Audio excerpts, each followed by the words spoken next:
Hello, today I'm going to show you how you can embed your YouTube video into your Canva document.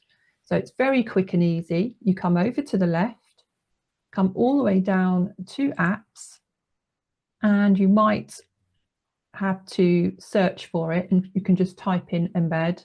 I've already done that for you, and we're going to click on embed. So you've got various options here. We're going to choose the YouTube.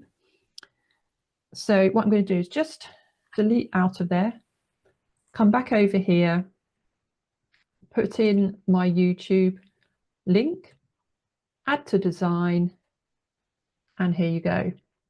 And that's it.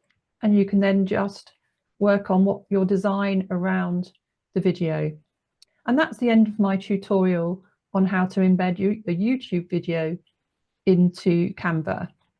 If you'd like to try Canva out, there's a link below in the description.